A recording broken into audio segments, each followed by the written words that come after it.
We pulled the next video from our extensive PechaKucha collection. Aaron Pete contributed last year, and we liked his talk so much it warrants repeating.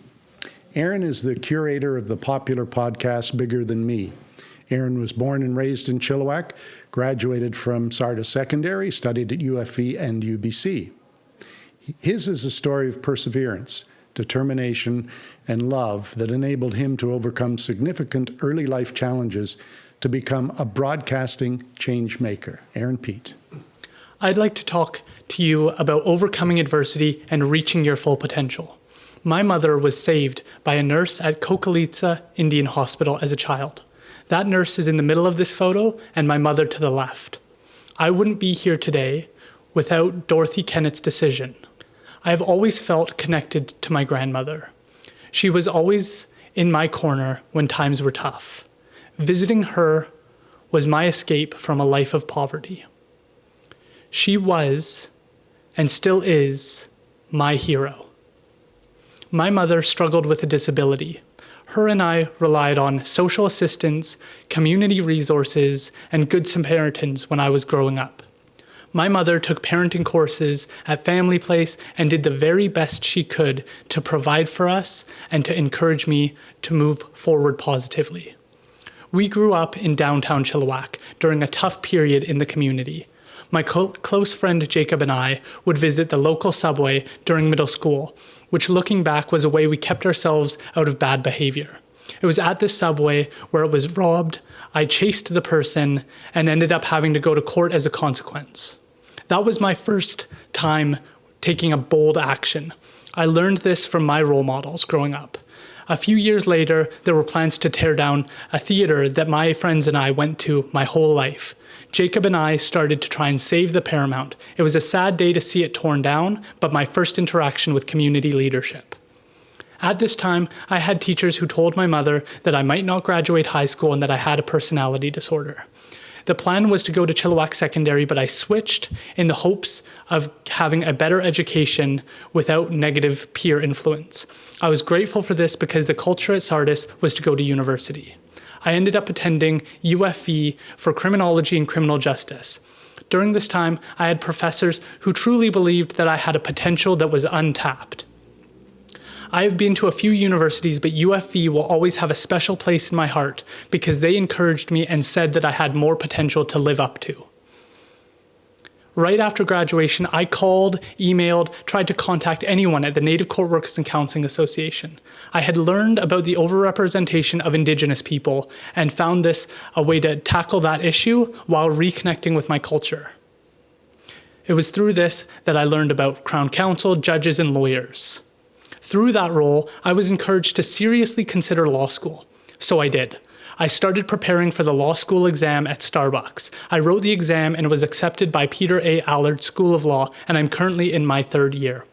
I believe I proved the teachers wrong and my professors at UFV right about reaching my potential.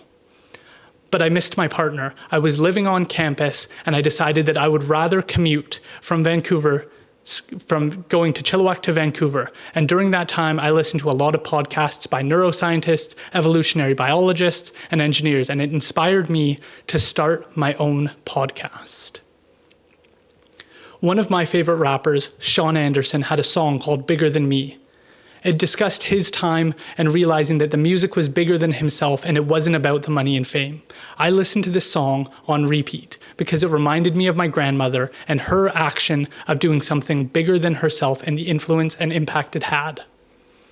With the logo, I did my best to tie in the Paramount Theater, which Jacob and I tried to save, the neon lights, and the album cover from Sean Anderson's song, Bigger Than Me, in the hopes that this would tie in my life experience into a project that was bigger than myself. I decided to focus on interviewing individuals I identified as role models, because I know there are many people out there with negative family supports, antisocial peers, and who don't have someone to talk to or listen to. So I decided to make 3-hour-long interviews where we hear about the family, their community, and their career. But I lost my grandmother this year, and this tore me apart.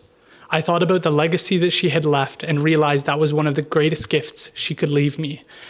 Through the Bigger Than Me podcast, I decided to carry on her legacy and try and build upon it, upon my family and my supports. I've had the opportunity to interview great leaders like Chief David Jimmy, who leads many organizations and has worked hard to build bridges in our community and not to look towards divisiveness. I've gained a lot from interviewing individuals like David, and hopefully my listeners have as well. It was an honor to interview Brian Minter for a few reasons. We talked about how he lost his mother to cancer, and it had a lot of similarities with my grandmother. We talked about his community and how he tries to impact his community in a positive way, and that made me think of my grandmother, her legacy, and how to move forward in a better direction. I've also had the pleasure of interviewing individuals like Inez.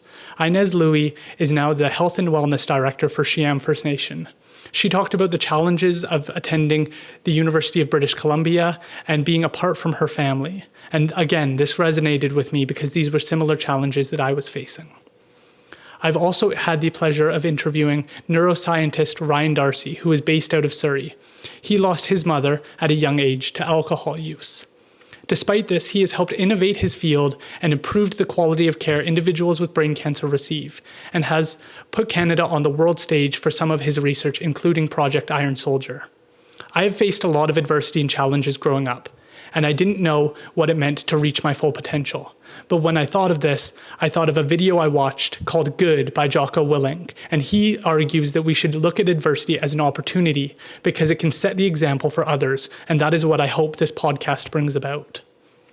I hope this podcast can inspire others to face their challenges head on, find a supportive community, and to reach their full potential. Through this, I sincerely believe that we can all be catalysts for change in a meaningful way in our communities.